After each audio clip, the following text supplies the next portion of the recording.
lorsqu'on se pose la question de savoir si l'Église passera par la grande tribulation.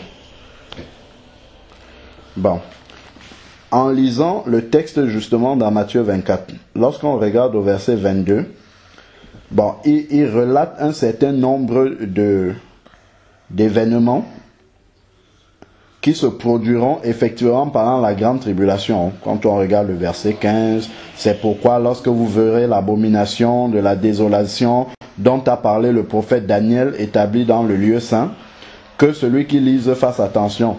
Ainsi de suite. Alors, ceux qui seront en Judée fuient dans les montagnes, et ainsi de suite. Et il donne un certain nombre d'événements, et on sait que ça se passe effectivement pendant la grande tribulation.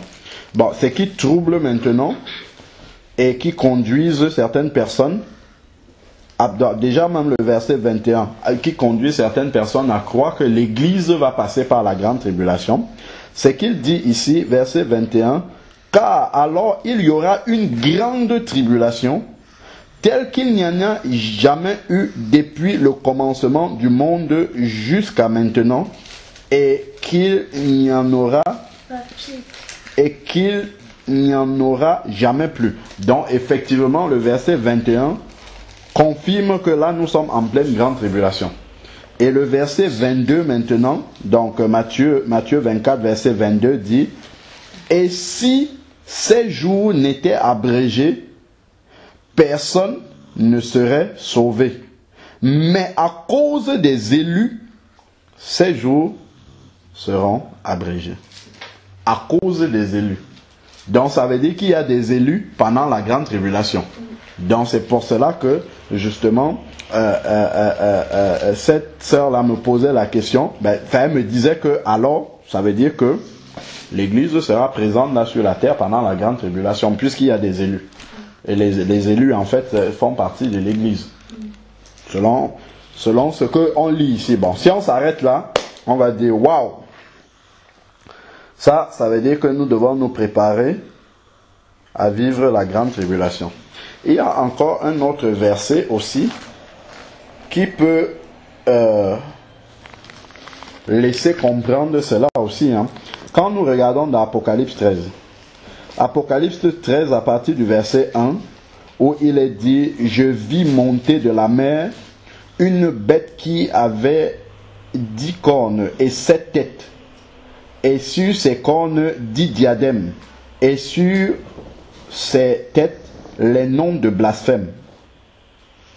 La bête que je vis était semblable à un léopard, ainsi de suite. » Donc il décrit effectivement l'homme impie, ce qu'on appelle couramment l'antéchrist. Et maintenant au verset 7, il est dit, il lui fut donné de faire la guerre aux saints et de les vaincre. Or l'antéchrist, on sait bien qu'il se manifeste, la manifestation de l'antéchrist est l'ouverture de la grande tribulation. Et il lui fut donné de faire la guerre aux saints et de les vaincre. Lesquels saints alors ici? Ça veut dire qu'il y a des saints. Et de les vaincre.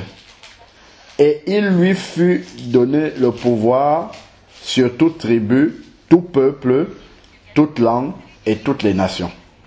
Et tous les habitants de la terre se prosternèrent devant elle, ceux dont le nom n'a pas été inscrit dans le livre de vie de l'agneau immolé dès la fondation du monde. Waouh! Quand on voit ça, on dit, ça y est, c'est bon, l'Église sera dans la grande tribulation. Maintenant, la question est de comprendre qui sont ces élus-là qui sont présents pendant la grande tribulation.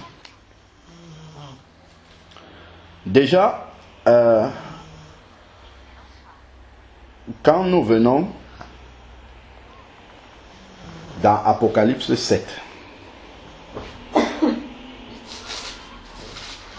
Apocalypse chapitre 7, il est dit,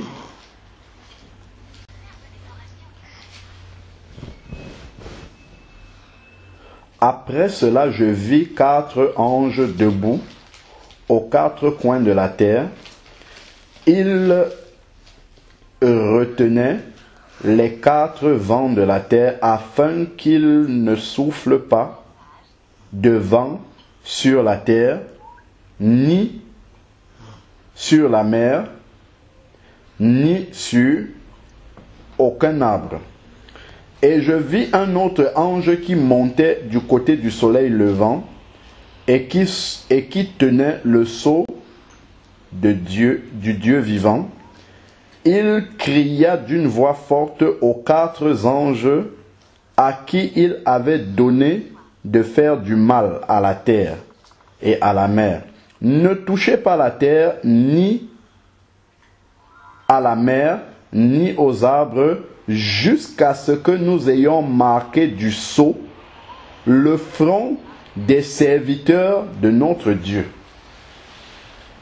Il y a des serviteurs de notre Dieu qui sont sur la terre en pleine grande tribulation. Ce qu'on découvre là. Et j'entendis le nombre de ceux qui avaient été marqués du sceau, 144 000, de toutes les tribus de qui? Des fils d'Israël.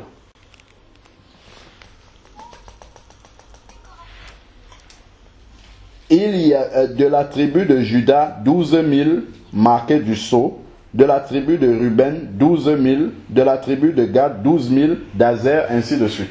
Donc ici, les serviteurs de Dieu sont les enfants d'Israël, les fils d'Israël qui n'ont pas reconnu le Messie. C'est eux qui sont présents pendant la grande tribulation et c'est eux qu'on appelle les saints. C'est eux qu'on appelle les saints de Dieu. Et puis on va voir tout ce nombre-ci qui sont marqués, ainsi de suite. Et regardez juste après, il va dire après cela, au verset 9 maintenant, après cela je regardais et voici une grande foule que nul ne peut compter, de toute nation, de toute tribu, de tout peuple et de toute langue. Et il se tenait devant le trône et devant l'agneau, vêtu de robes blanches et les palmes à la main, et il criait d'une voix forte, le salut est à notre Dieu qui est assis sur le trône et à l'agneau. Et bon, après on peut lire la suite. Et à partir du verset 13, alors l'un des anciens prit la parole et me dit, ceux qui sont vêtus de robes blanches, qui sont-ils? Et d'où sont-ils venus? Je lui répondis, mon Seigneur, je le sais, tu le sais.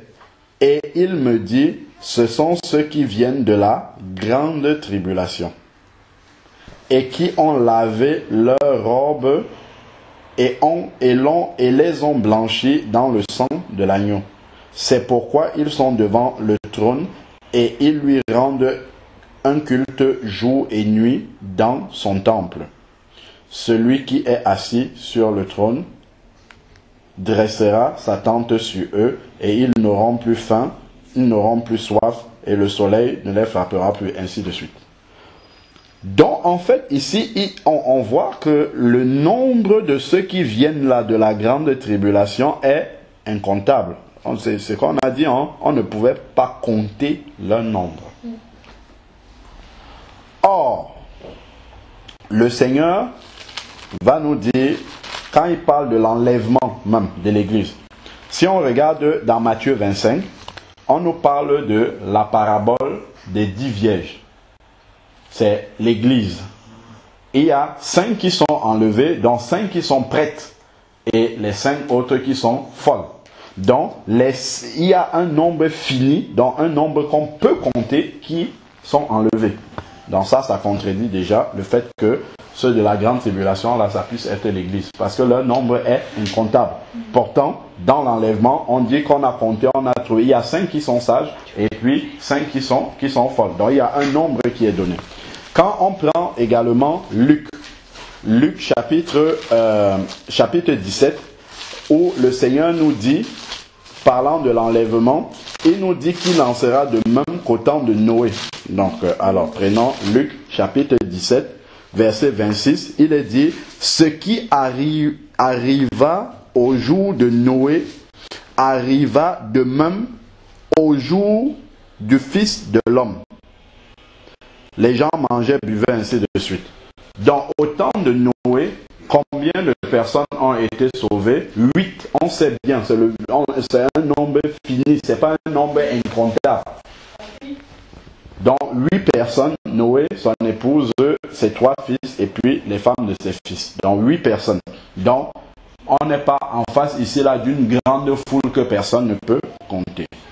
Ensuite, maintenant, il va dire aussi, il en est de même, il en sera de même qu'au temps de Lot aussi. Il parle de là toujours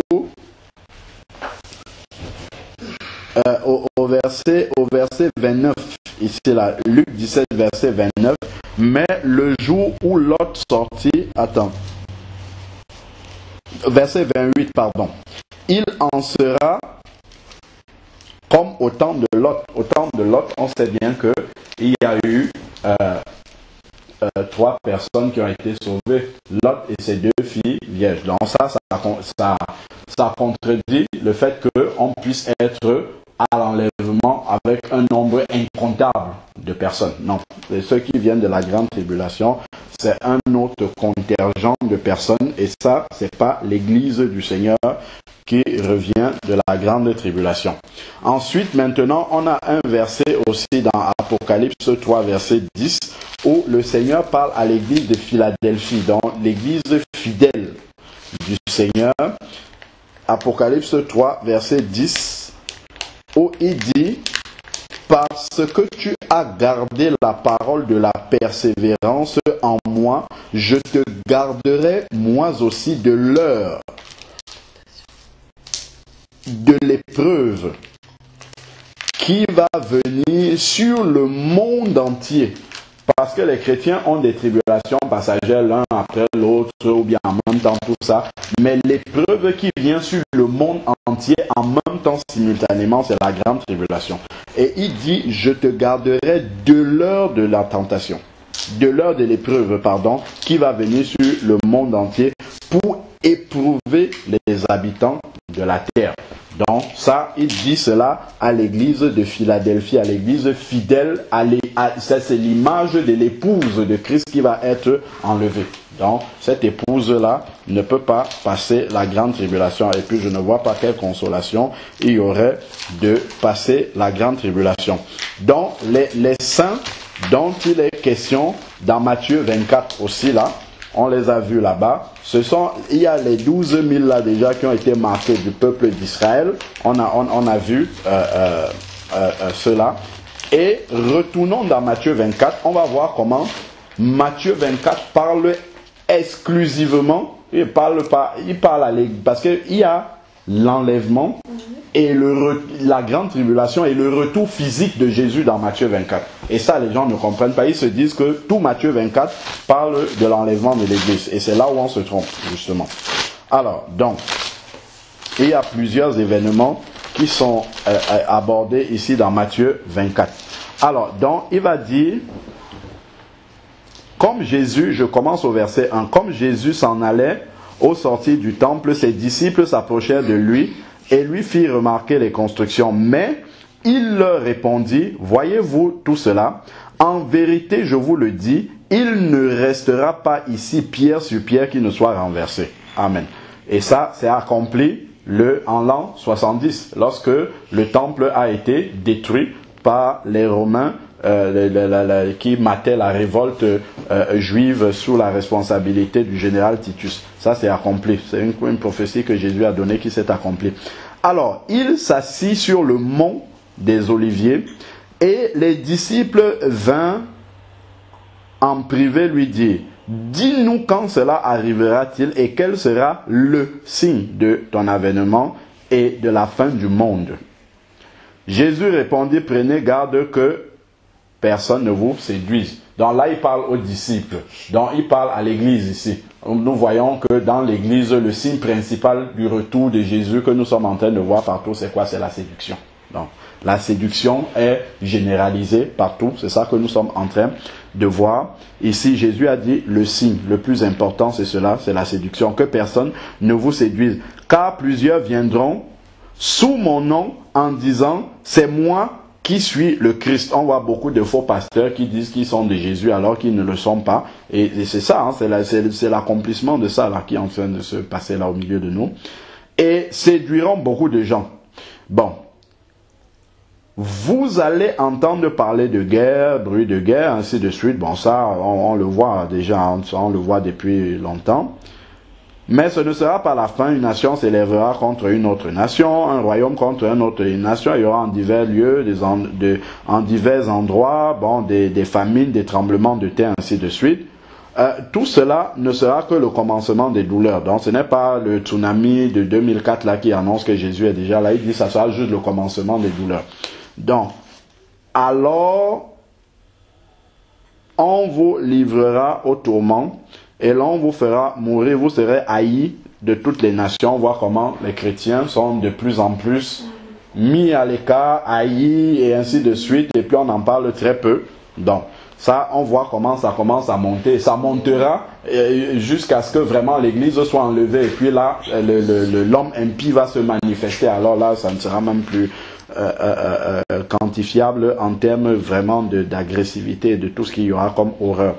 Alors, et il dit, et ce sera pour beaucoup une occasion de chute.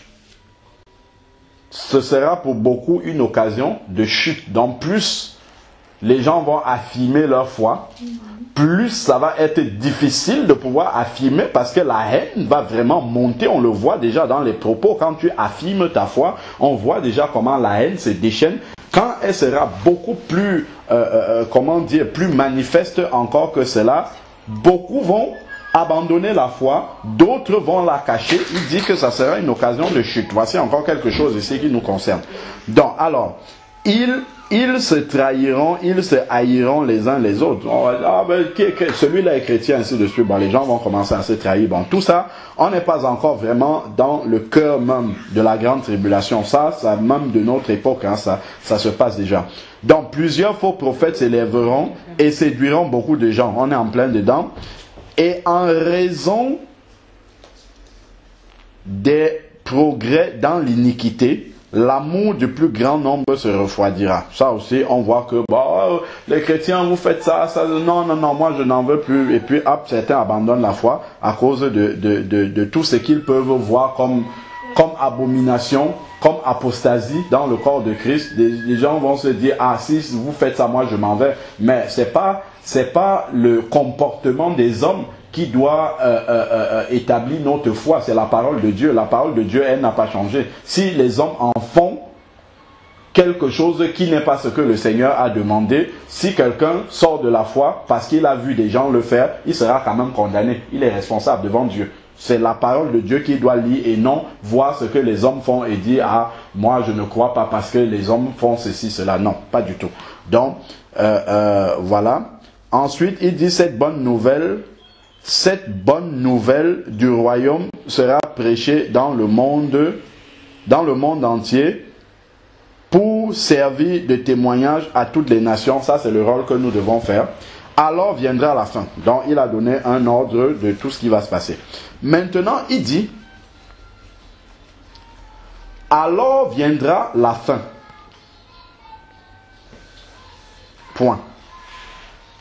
Quand il parle de la fin qui va venir, il faut comprendre, il parle de la fin des événements. Parce que il va avoir l'enlèvement de l'Église, suivi de 7 années de tribulation, et à la fin, Jésus va revenir physiquement sur la terre avec son Église. Quand il parle de la fin, il parle du retour physique là sur la terre. Il ne parle pas de l'enlèvement déjà. Bon, et maintenant, quand il parle de cette fin du retour physique, il dit maintenant, c'est pourquoi lorsque vous aurez vu l'abomination, de la désolation dont a parlé le prophète Daniel, établi dans le lieu saint, que le lecteur fasse attention. Donc ça, ce sont des événements qui vont se passer pendant la grande tribulation.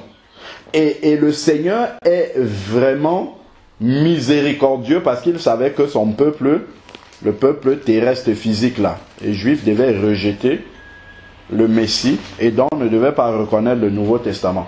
Et c'est Daniel dans l'Ancien Testament que eux ils reconnaissent qui a parlé de cette abomination là. Ça c'est quand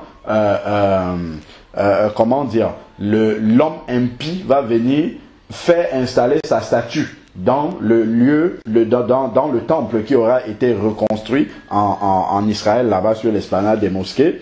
Quand il viendra faire installer sa statue là-bas et se proclamer lui-même Dieu, c'est de cette abomination-là dont il est question ici. Et ça, les Juifs comprennent bien de quoi il s'agit. Hein. Si on va dans Daniel 9, 27, Daniel 9, 24 déjà. Daniel 9, 24, on va voir de 24 à 27.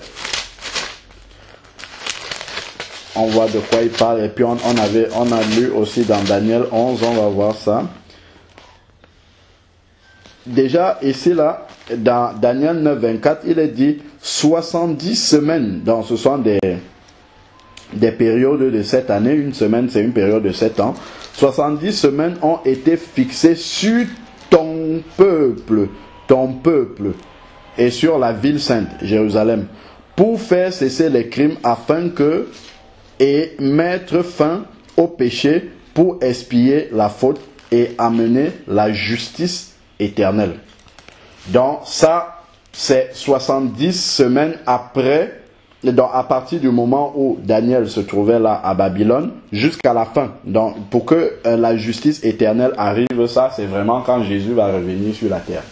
Donc à partir de ce moment-là, il y a 70 périodes de 7 ans qui ont été données au peuple de Daniel, pas à l'église, au peuple de Daniel. Et on sait que 69 sont déjà écoulés et la 70e n'est pas encore écoulée. La 70e, c'est-à-dire la période de 7 ans, correspondra à la période de la grande tribulation, les 7 dernières années. Et c'est dit sur son peuple. Donc les élus qui seront là pendant la grande tribulation, c'est bien le peuple de Daniel. Et on voit également ici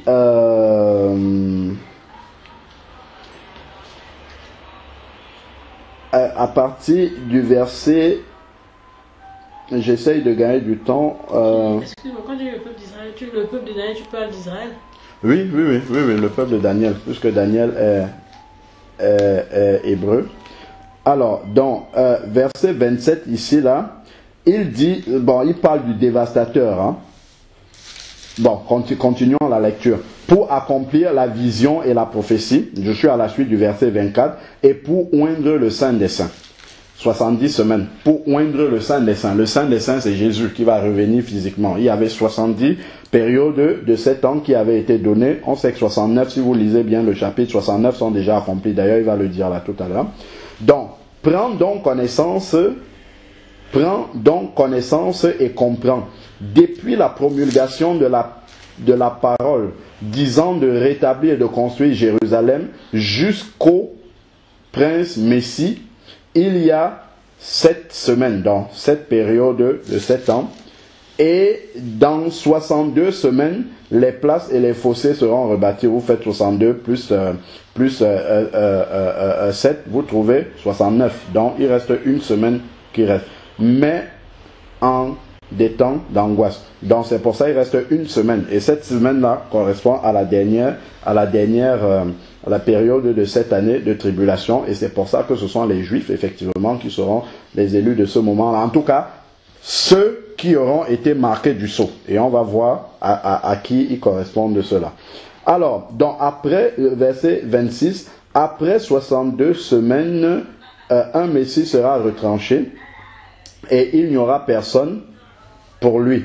Le peuple d'un prince qui viendra détruira la ville et le sanctuaire, et sa fin arrivera comme par une inondation. Il est résolu que les dévastations dureront jusqu'à la fin de la guerre. Il fera, donc ça c'est l'homme impie, il fera avec beaucoup une solide alliance d'une semaine. Ça sera avec le peuple d'Israël. Il va sceller une alliance de non-agression, de protection pour cette année, mais au milieu, endurant la moitié de la semaine, donc au milieu de la semaine, il fera cesser le sacrifice et l'offrande parce qu'il va se présenter comme lui-même étant leur Dieu. C'est ce que 2 Thessaloniciens 2 dit également. Donc le dévastateur ira à l'extrême des abominations jusqu'à ce que la ruine soit résolue, ait été résolue et fonde sur les dévastateurs. L'extrême de la ruine dont il parle là, c'est ce que nous avons lu dernièrement, où il fera installer dans le temple son image, son image qui sera là. Alors, je crois qu'on lit ça ici, là, dans Daniel 11. Donc, si on prend Daniel 11 à partir du verset 31, où il est dit « Des troupes se présenteront sur son ordre, sous les ordres de l'homme impie. Elles profaneront le sanctuaire, la forteresse, elles aboliront le sacrifice perpétuel. » Donc, entre parenthèses, nous savons bien que les Juifs ne peuvent faire le sacrifice que dans le temple. Dans les synagogues, ils ne font pas, c'est que dans le temple. Donc, ça veut dire que le temple sera rebâti là-bas, sur le mont Moria, là où Abraham voulait égorger Isaac. Donc ça, je crois que c'est dans 2 Chroniques 3. Déjà, 2 Chroniques 3, on avait vu que c'est sur le mont Moria. Et Genèse également 22, au verset 1, on avait vu que c'est là-bas que le Seigneur avait demandé à Abraham de sacrifier Isaac. Donc, le temple sera rebâti et ici, là, il dit, il fera cesser dans le sacrifice. Ça veut dire qu'il va reprendre. Dresseront l'abomination du dévastateur. Vous voyez, les soldats de l'homme impie vont dresser l'abomination du dévastateur dans le sanctuaire. C'est-à-dire, je crois que c'est sa statue, son effigie qu'ils vont aller poser dans le temple afin qu'il soit adoré comme étant Dieu. Et c'est là, justement, que le peuple va ouvrir les yeux et comprendre qu'ils ont été trompés. Et maintenant, il est dit ici, il séduira, lui, il va séduire par des flatteries les traites de l'alliance. Donc, il y a une partie du peuple juif qui vont croire. C'est ceux qu'on appelle les traites de l'alliance ici. Mais le peuple de ceux qui connaissent leur Dieu agissent avec fermeté. Ça, c'est le groupe, justement, des 144 000 qu'on a vus dans Apocalypse 7 qui sont marqués du sceau, qui sont les peuples de notre Dieu. C'est eux les saints de la grande tribulation. C'est eux, en fait, ici, là, qui agissent avec fermeté, qui ne sont pas trompés. Et on dit, et les clairvoyants parmi le peuple, ça c'est le peuple d'Israël, donneront instruction, et les clairvoyants parmi le peuple donneront instruction à beaucoup. Donc c'est eux qui vont enseigner le peuple juif de ne pas adorer la bête, de ne pas adorer son image, de ne pas adorer cette idoles qui sont venus mettre dans le temple à Jérusalem. Ce sont les 144 000 là qui sont marqués du sceau. Et c'est eux, ce groupe-là, puis ceux qui vont croire dans la parole qu'ils vont prêcher, c'est eux qui sont les saints de la grande tribulation, à qui, justement, la bête fait la guerre. Dans Apocalypse 13, fait la guerre aux saints et vaincre les saints. C'est à eux là qu'il va faire la guerre. Et puis ils vont refuser la marque de la bête et tout ça. Mais on voit qu'ils vont ressusciter. En Apocalypse, restons dans Daniel 11, mais allons lire rapidement dans Apocalypse 20, verset 4. On va voir qu'il y en a là qui vont revenir. Qui vont revenir à la vie. Dans Apocalypse 20. On voit ici Apocalypse 20, verset 4. Je vis des trônes, à ceux qui s'assirent fut donné le pouvoir de juger, et je vis les âmes de ceux qui avaient été mis à mort sous la hache, à cause du témoignage de Jésus et de la parole de Dieu, et ceux qui ne s'étaient pas prosternés devant la bête. Amen. C'est ceux-là ici, là. ceux qui ne se sont pas prosternés là, ce sont les clairvoyants de Daniel 11 là, qui disent justement aux Juifs de ne pas accepter, de ne pas reconnaître ce dévastateur là qui est venu poser son abomination dans le temple. Qui ne se sont pas prosternés ni devant son image et qui n'avaient pas reçu la marque de la bête sur le front ni sur la main, il revint à la vie et il régnait avec Christ pendant 1000 ans. Donc, ce sont ceux-là qui sont les élus, justement, de la grande tribulation dont on parle là. Et ensuite, ici, nous sommes dans Daniel 11, verset 33 maintenant. Et les clairvoyants parmi le peuple donneront instruction à beaucoup. Il y en est qui trébucheront, donc parmi le peuple juif qui sera là présent. Certains vont marcher victorieusement et d'autres vont trébucher pour un temps à cause de l'épée, de la flamme, de la captivité, du pillage. Dans le temps où ils trébucheront, ils seront un peu secourus et beaucoup se joindront à eux par des intrigues. Quelques-uns parmi les clairvoyants, c'est toujours de ceux-là dont on parle, les élus de la grande tribulation, ceux qui sont marqués du sceau, trébucheront afin d'être épurés, donc épurés, purifiés, blanchis jusqu'au temps de la fin, car elle n'arrivera qu'au temps fixé. Donc le roi fera ce qu'il voudra. Bon, ça c'est l'antéchrist, hein. Il fera des choses, il dira des choses incroyables, ainsi de suite. Voilà. Donc effectivement, là on comprend quelle est l'identité justement des saints qui sont présents pendant la grande tribulation. Et on avait aussi vu dans 2 Thessaloniciens, je le rappelle juste dans le dernier message, dans 2 Thessaloniciens 2, que l'apôtre Paul a dit aux Thessaloniciens, 2 Thessaloniciens 2, il leur a dit qu'il fallait que l'homme impie se manifeste, mais, je prends 2 Thessaloniciens, chapitre 2, verset 3. Que personne ne vous séduise d'aucune manière, car il faut auparavant, parlant du retour de Jésus, que l'apostasie soit arrivée et que se révèle l'homme impie, le fils de la perdition, l'adversaire qui s'élève au-dessus de tout ce qu'on appelle Dieu et qu'on adore et qui va jusqu'à s'asseoir dans le temple. C'est l'abomination dont le Seigneur parle, l'abomination du prophète Daniel, dont a parlé le prophète Daniel, c'est de ça ici qu'il est question. Qui va jusqu'à s'asseoir dans le temple de Dieu et se faire passer lui-même pour Dieu. Ne vous souvenez-vous pas que je vous disais cela lorsque j'étais encore auprès de vous? Et maintenant, vous savez bien ce qui le retient. Dans l'homme impie, qu'est-ce qui le retient? Pour qu'il ne se révèle qu'en son temps. Car déjà le mystère de l'iniquité est à l'œuvre. Il faut seulement que celui qui le retient ait disparu. Et c'est là qu'on comprend que ce qui disparaît, c'est l'Église. C'est l'enlèvement. Il faut que l'enlèvement se produise d'abord. Donc que l'Église soit mise à l'écart pour que justement l'Antichrist se manifeste. Pour que l'homme impie se manifeste. Et donc il ne peut pas faire la guerre aux saints qui sont l'Église en fait. Parce qu'il ne va pas cohabiter en même temps que l'Église. Donc il faut que l'Église d'abord ait disparu. Donc revenons maintenant dans Matthieu 24 pour comprendre définitivement que là il parle vraiment d'Israël. Donc déjà il dit l'abomination dont parle le prophète Daniel. Daniel c'est un prophète hébreu et il a parlé aux Hébreux. 70 semaines ont été données à ton peuple. Première chose déjà. Ensuite verset 16. Matthieu 24 verset 16 il est dit: alors que ceux qui sont en Judée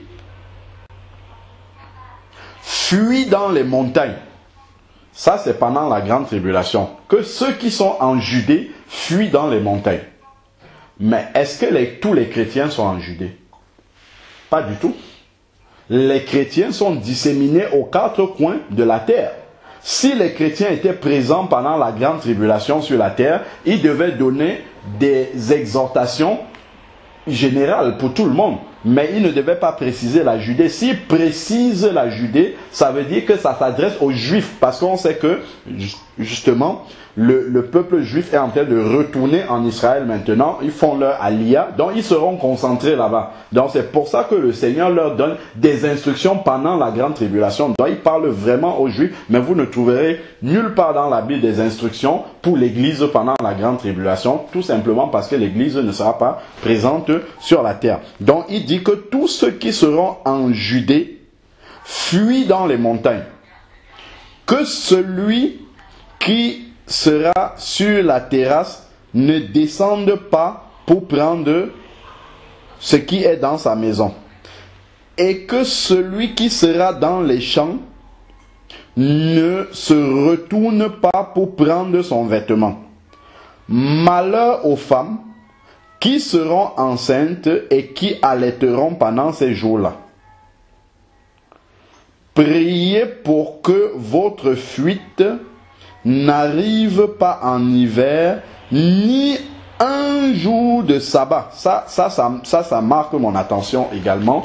Et ça nous montre effectivement que le Seigneur s'adresse au peuple juif. Parce qu'il savait que une bonne partie du peuple juif ne reconnaîtrait pas le Messie, donc continuerait à pratiquer la loi de Moïse et donc continuerait à pratiquer le sabbat. On sait bien que l'Église a été affranchie du sabbat. On peut lire ça dans Colossiens. Colossiens chapitre 2, versets 15 et 16, je crois. Colossiens 2.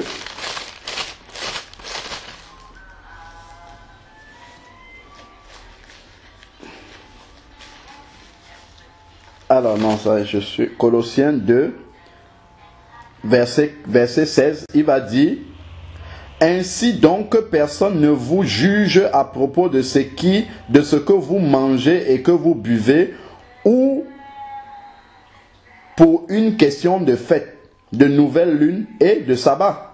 Car tout cela était l'ombre des choses à venir, mais la réalité est celle de Christ. Quand le chrétien se convertit, il entre dans le sabbat de Christ, dans le repos de Dieu, en fait. Donc nous, on n'a pas un jour de sabbat en particulier, mais le Seigneur, sachant que le peuple, une bonne partie du peuple juif ne reconnaîtrait pas le Messie et resterait encore sous la loi de Moïse, c'est pour ça qu'il parle de jour de sabbat ici. Ça ne concerne pas les chrétiens. Donc le sabbat, c'est bien une indication que ceux qui sont présents là pendant la grande tribulation, à qui il donne des instructions, sont des juifs. C'est bien le peuple juif. Et après, on va voir même encore... on n'a pas dit qu'il était le sabbat, un truc comme ça. On va voir ça après. Et puis, justement, s'adressant au peuple, il donne des instructions au peuple juif, sachant que ils n'ont pas, en tout cas pour la plupart, ne reconnaîtraient pas le Messie. Et donc, ne reconnaîtraient pas le Nouveau Testament, donc resterait dans l'Ancien et continuerait à pratiquer la loi de Moïse, donc ne serait pas affranchi justement du sabbat. Ensuite, ici là, il dit, le verset 21 qu'on a lu tout à l'heure, car il y aura une grande tribulation telle qu'il y en a jamais eu depuis le commencement du monde jusqu'à maintenant, et qu'il n'y aura plus et qu'il n'y aura jamais plus. Et si ces jours n'étaient abrégés, personne ne serait sauvé, mais à cause des élus, ces jours seront abrégés. Les élus dont nous parlons depuis là, qui sont les 144 000 marqués, plus ceux qui auront cru en ce message, qui est une portion d'Israël. Et ensuite, il dit, si quelqu'un vous dit alors le Christ est ici, ou il est là, ne le croyez pas, car il s'élèvera des faux Christ, des faux prophètes, donc même pendant la grande tribulation, il y aura encore ça. Ils opéreront de grands signes et de grands prodiges au point de séduire, s'il est possible, même les élus. Donc les élus qui sont là pendant la grande tribulation, c'est toujours le groupe dont nous parlons là. Alors, je vous l'ai prédit. Alors, il dit, si donc on vous dit, voici il est dans le désert, n'y allez pas. Voici il est dans les chambres, ne le croyez pas. En effet, comme l'éclair part de l'Orient et brille jusqu'à l'Occident, ainsi sera l'avènement du Fils de l'homme. Où que le cadavre soit, là s'assembleront les aigles. Aussitôt après ces jours de tribulation, le soleil s'obscurcira, la lune ne donnera plus de clarté, les étoiles tomberont du ciel, et les puissances des cieux seront ébranlées. Alors le signe du Fils de l'homme paraîtra dans le ciel. Toutes les tribus de la terre se lamenteront et elles verront le Fils de l'homme venir sur les nuées du ciel avec beaucoup de puissance et gloire. Mais il ne s'agit pas de l'enlèvement ici. Parce que l'enlèvement, il a dit qu'il viendra comme un voleur dans la nuit. Il viendra à l'heure où on ne s'y attend pas. D'ailleurs, il le dit là-dedans.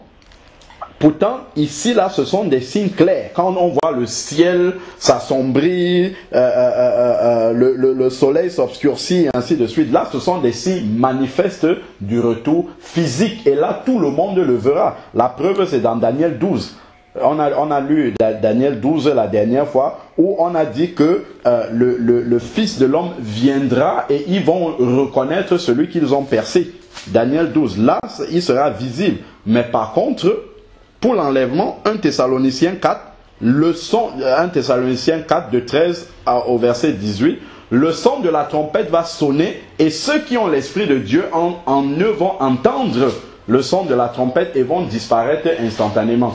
Et ça, les gens vont seulement constater qu'il y a des disparitions.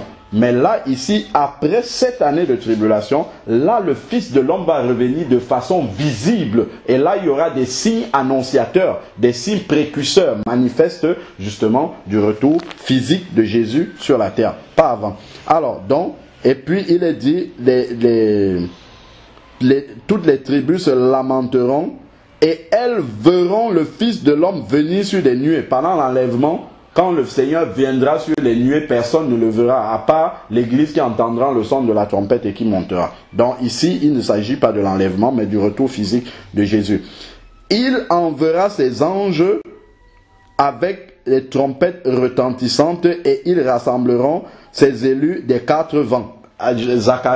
Zacharie 12 à la fin a dit qu'il viendra même avec ses élus. Alors il rassemblera les élus des 4 vents depuis une extrémité, depuis une des extrémités des cieux jusqu'à l'autre. Je reprends bien ce passage-ci. Il dit, il enverra ses anges avec la trompette retentissante et les anges rassembleront ses élus des 4 vents depuis une extrémité des cieux jusqu'à l'autre. Les élus des 4 vents depuis une extrémité jusqu'à l'autre. Et Zacharie a dit que le Seigneur viendra avec ses élus. Je relis, c'est Zacharie 14, verset 5, où il est dit à la fin, l'Éternel, mon Dieu, viendra avec et tous ses saints avec toi. Donc ils seront avec toi.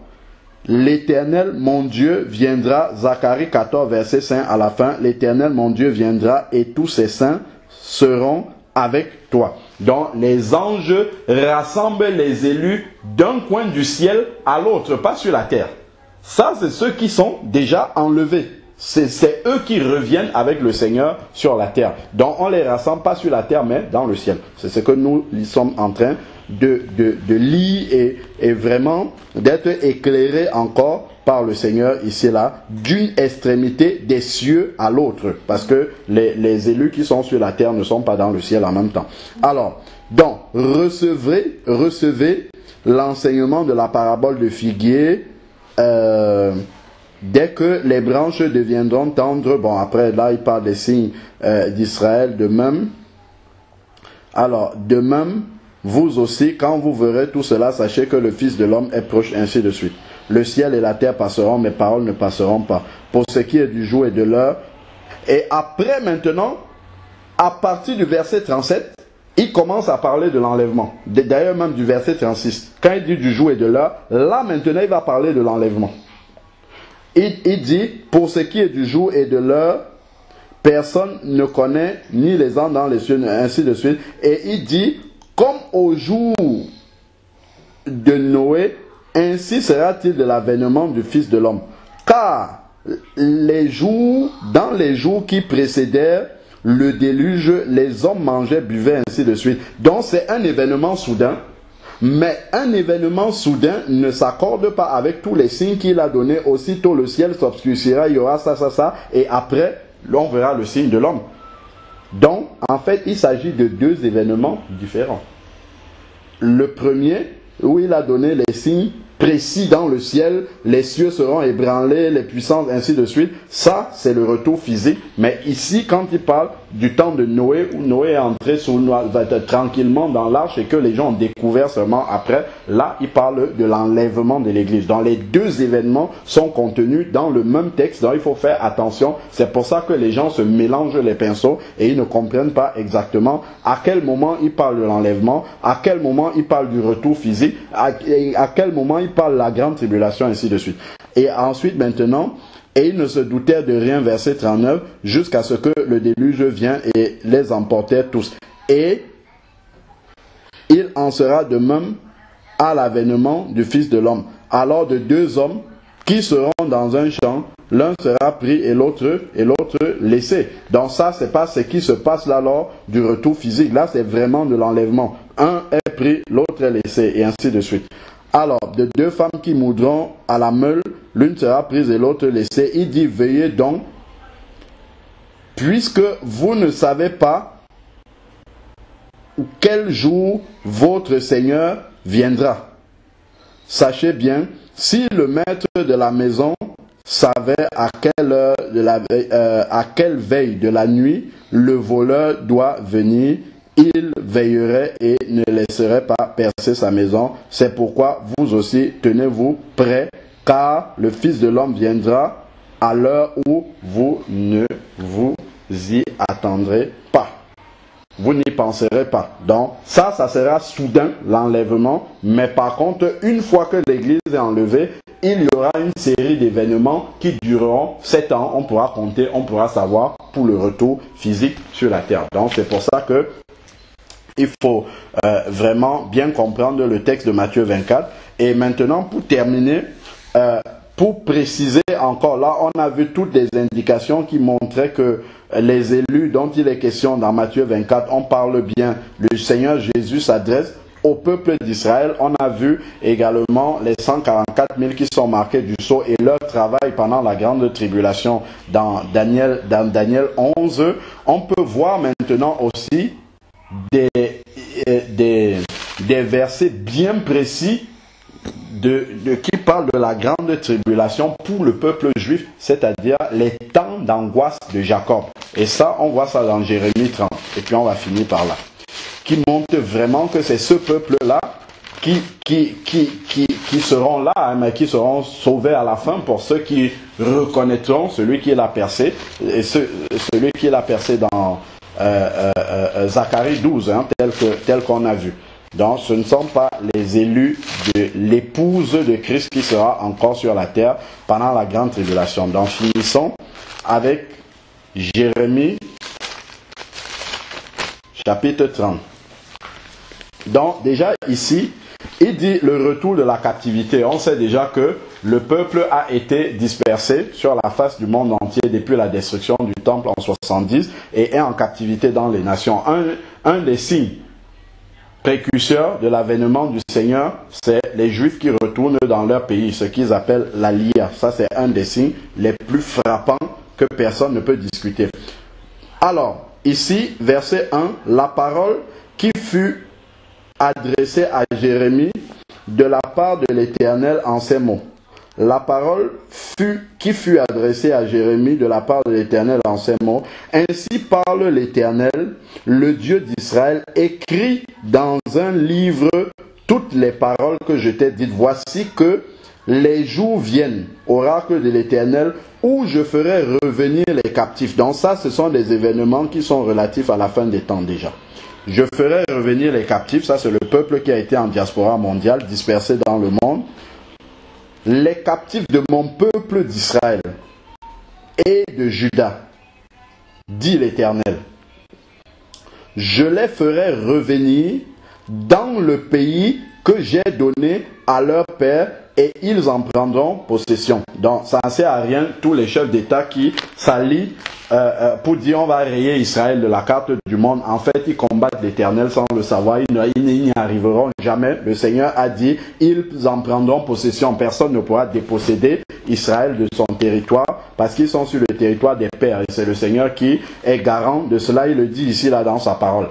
Donc, et on sait bien qu'il y a eu plusieurs tentatives de création d'État d'Israël à gauche, à droite. Ça n'a jamais marché. Ça n'a marché que sur la terre des ancêtres, tel que le Seigneur l'avait prophétisé ici. Au temps de Jérémie, déjà longtemps avant Jésus-Christ. Et on voit l'accomplissement le 14 mai 1948 avec la création de l'État d'Israël. Ensuite, verset 4 ici. Et voici les paroles que l'Éternel a prononcées sur Israël et Juda. Ainsi parle l'Éternel. Nous entendons des bruits de trouble. C'est la peur. Ce n'est pas la paix. Ça, il commence à décrire la grande tribulation ici, là, pour Israël, les temps d'angoisse de Jacob. Informez-vous et regardez si un mal enfante. Verset 6. Pourquoi ai-je vu tous les hommes, les mains sur les reins, comme une femme en travail? Pourquoi tous les visages sont-ils devenus livides? Malheur, car ce jour est grand, aucun n'est comme lui. C'est le temps d'angoisse de Jacob. C'est le temps d'angoisse pour Jacob. Nous savons que Jacob, c'est Israël. Voilà. Mais il en sortira sauvé. Nous savons, et puis on a vu dans les messages précédents, dans Zacharie 12 et Zacharie 14, que toutes les armées du monde vont s'assembler pour détruire Israël et le Seigneur va venir du ciel pour sauver Israël. Donc c'est pour ça qu'il dit que mais il en sortira sauvé. En ce jour-là, oracle de l'Éternel des armées, je briserai son joug de dessus ton cou.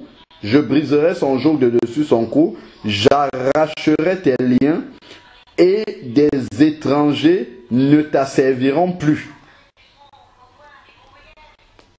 Ils serviront l'Éternel, leur Dieu, ça c'est le peuple d'Israël, et David, leur roi, que je leur susciterai.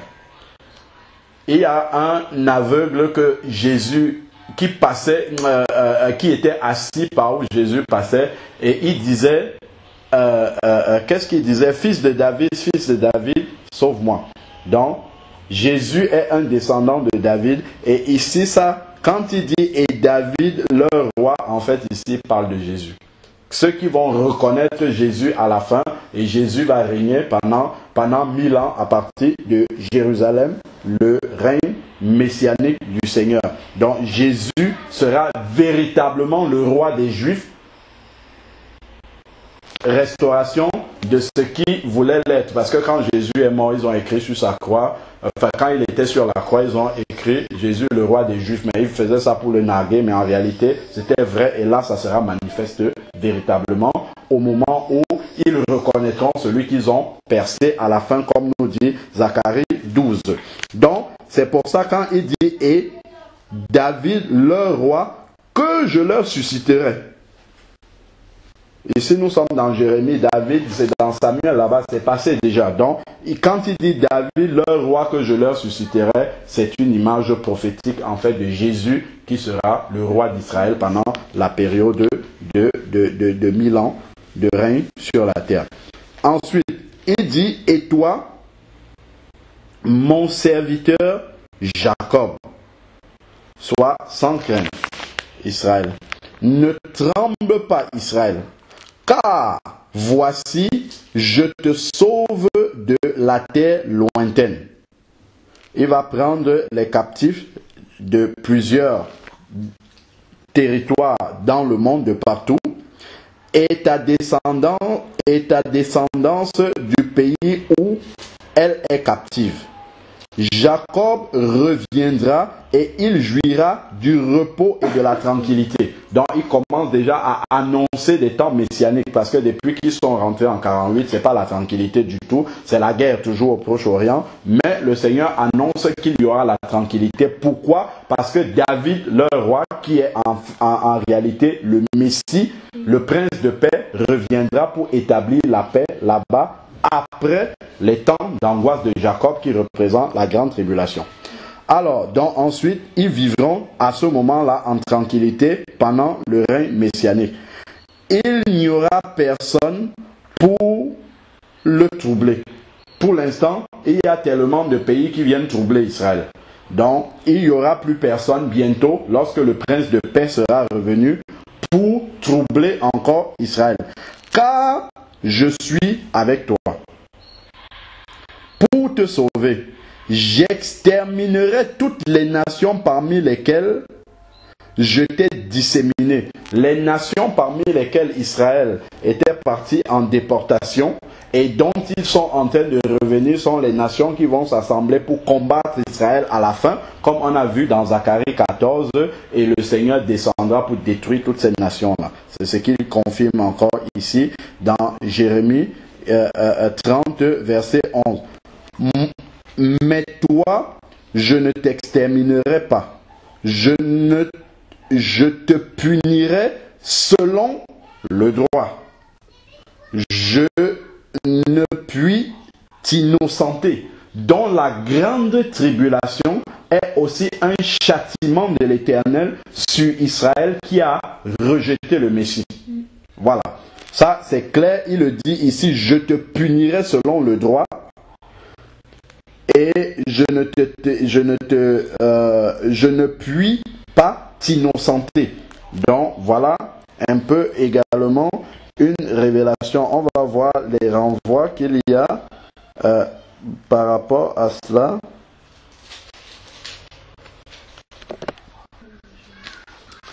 Alors, donc, voilà comment le Seigneur annonce effectivement que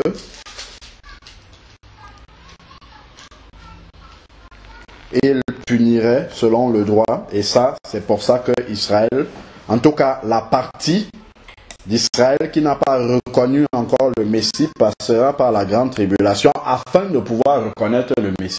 Et c'est ça qu'on a vu dans Zacharie 12 et Zacharie 14, qu'à la fin, quand toutes les nations les auront abandonnés, tous les alliés les auront abandonnés, et que toutes les nations s'assembleront pour les combattre, c'est à ce moment-là que le Fils de l'homme arrivera dans les nuées des cieux, et eux, ils reconnaîtront celui qu'ils ont percé. Et Matthieu 24 dit, toutes les nations se lamenteront, parce qu'il reviendra pour combattre ces nations-là qui seront assemblées pour exterminer Israël. Alors, donc, finissons là, Jérémie 30, verset 12. Ainsi parle l'Éternel, ton désastre est incurable, ta plaie est douloureuse. Ton désastre est incurable, ta plaie est douloureuse. En fait, quand on ne reconnaît pas le Messie, c'est incurable. Effectivement, nous avions vu dans un message que le blasphème contre le Saint-Esprit qui ne peut pas être pardonné, c'est le fait de ne pas reconnaître Jésus comme son Seigneur. C'est vraiment ça. Si tu restes dans cet état-là jusqu'à la fin, c'est un péché qui ne peut pas être pardonné. Donc tu ne peux pas être sauvé si tu n'as pas reconnu Jésus comme Messie. C'est pour ça qu'il dit ici, ton désastre est incurable. Et voilà. Donc maintenant, nul ne défend ta cause pour bander ta plaie. De remède efficace, il n'en est pas pour toi. Tous ceux qui t'aimaient t'oublient. Et on a parlé de ça la dernière fois quand on partageait que tous ceux qui étaient alliés d'Israël ont commencé pratiquement, quasiment tous ont déjà abandonné Israël. Les derniers aussi vont abandonner Israël. Et tous ceux qui les aimaient vont les oublier. Et qui va s'en souvenir? L'Éternel des armées qui viendra les délivrer à la fin. Alors, donc, il est dit ici, verset 14, tous ceux qui t'aimaient t'oublient. Tout ça, les nations alliées d'Israël qui commencent à les abandonner ou qui continuent à les abandonner. Et ça, c'est le signe, effectivement, que la grande tribulation n'est plus loin. Et si la grande tribulation n'est plus loin, ça veut dire que l'enlèvement est très proche. Voilà. Alors, donc, ils ne te chercheront plus, car je t'ai frappé comme on frappe un ennemi. Je t'ai cruellement puni. Ça, c'est la grande tribulation que le peuple d'Israël va devoir traverser pour avoir rejeté le Messie. C'est ça que le Seigneur est en train d'expliquer ici là. Et c'est une grande tribulation qu'ils vont traverser sans le soutien de leurs alliés, là où ils seront attaqués à la fin par les armées du monde entier. Alors, je t'ai cruellement puni à cause de la multitude de tes fautes. De la gravité de tes péchés, ils ne sont pas retournés à l'Éternel. Beaucoup sont athées, dispersés dans le monde entier. Ceux qui sont même attachés à la Torah ne reconnaissent pas le Messie. Donc il y a vraiment beaucoup de choses que le Seigneur peut avoir à leur redire aujourd'hui. Donc pourquoi te plaindre de ton désastre, de ta douleur incurable? C'est à cause de la multitude de tes fautes, de la gravité de tes péchés que je t'ai fait cela. C'est pourquoi tous ceux qui te dévorent seront dévorés. Donc ceux qui combattent Israël seront notamment également combattus par le Seigneur, et tous tes adversaires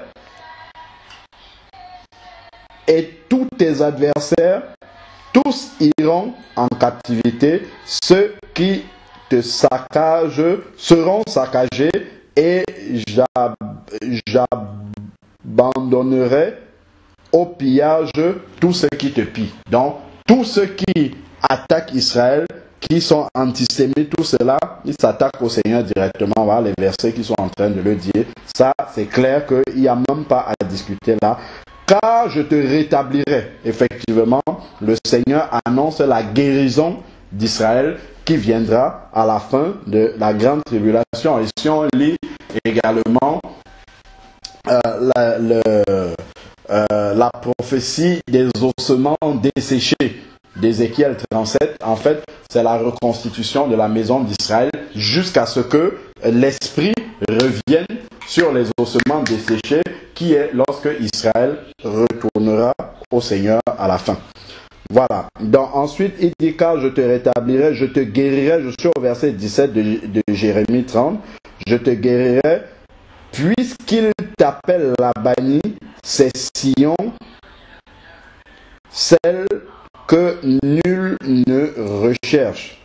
Ainsi parle l'Éternel, voici, j'ai fait revenir les captifs de Jacob, donc d'Israël.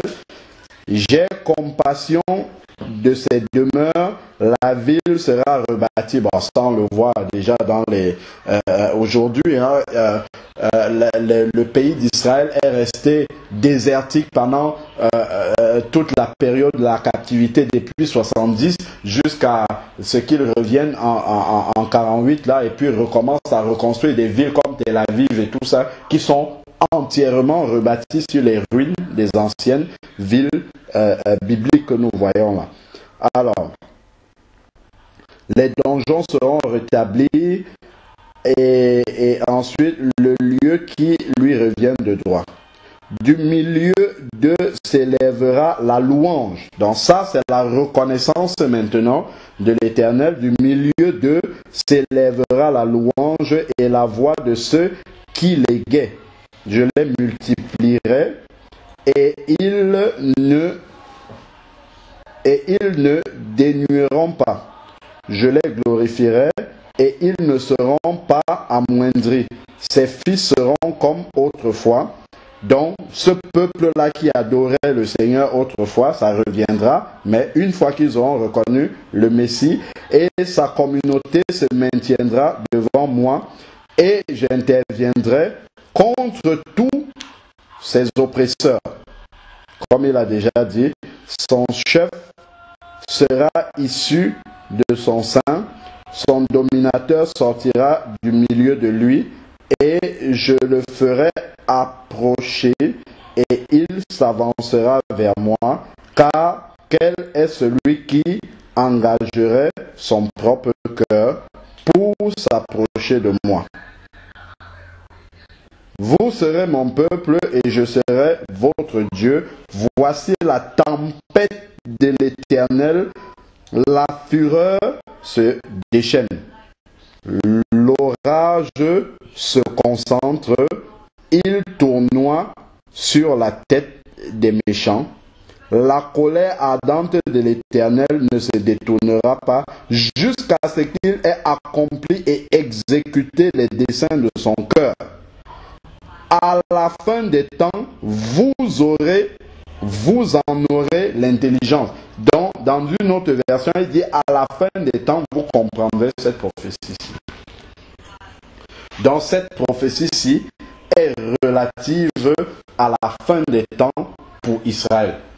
Le jugement de l'Éternel qui passera par la grande tribulation et le salut final lorsqu'ils reconnaîtront le Messie qu'on a vu dans Zacharie 12 et 14. Donc on comprend pleinement que les élus qui seront présents pendant la grande tribulation sont effectivement des Juifs, hein, dont même l'apôtre Paul a parlé. Hein. L'apôtre Paul a parlé dans Romains 11, verset 26. On a déjà dit ça plusieurs fois. Il a dit, à partir du verset 25, « Car je ne veux pas, frères, il parle aux chrétiens, que vous ignorez ce mystère afin que vous ne vous regardiez pas comme sages. Il y a un endurcissement partiel d'Israël jusqu'à ce que la totalité des païens soit entrée dans l'Église. L'Église est enlevée et ainsi tout Israël sera sauvé selon qu'il est écrit, le libérateur vient de Sion, ainsi de suite. Et tout Israël sera sauvé. Donc, c'est le Israël qui sera sauvé à la fin de la grande tribulation. C'est vraiment eux qui sont ces élus-là qui seront sauvés à la fin de la grande tribulation. Donc voilà vraiment comment on peut comprendre effectivement que les élus de la grande tribulation dont il est question ici, là, ce n'est absolument pas l'Église, mais ce sont les enfants d'Israël, justement, à la fois ceux qui ont été marqués du sceau, qui seront clairvoyants, qui vont annoncer au peuple, et ceux qui auront cru, et dont forcément ne prendront pas la marque de la bête. Voilà. Amen. Donc, l'Église n'est pas concernée par la grande tribulation.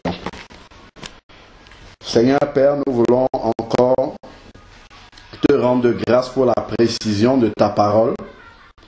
Nous te disons merci parce que tu nous as laissé cette parole-là qui nous éclaire sur les événements de la fin des temps. Merci parce que tu as mis cette parole-là, Seigneur Dieu, à la portée des personnes simples.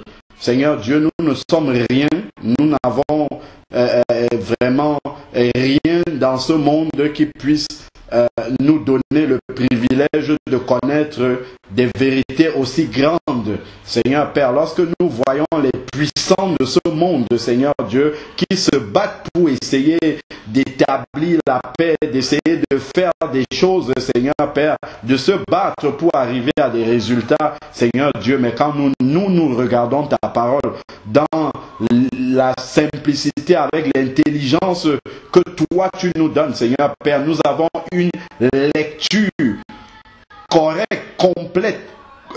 Nous comprenons, Seigneur Dieu, le monde tel qu'il est et dans le sens où il va, Seigneur Père, alors que les puissants de ce monde ne le comprennent pas. Seigneur Dieu, ils essayent de faire tel qu'ils peuvent, mais ils ne comprennent pas où est-ce que, Seigneur Dieu, le monde est en train de se diriger et comment l'histoire de l'humanité va se terminer. Père, nous te bénissons parce que tu as mis cela à la portée de ton Église. Seigneur Dieu, donne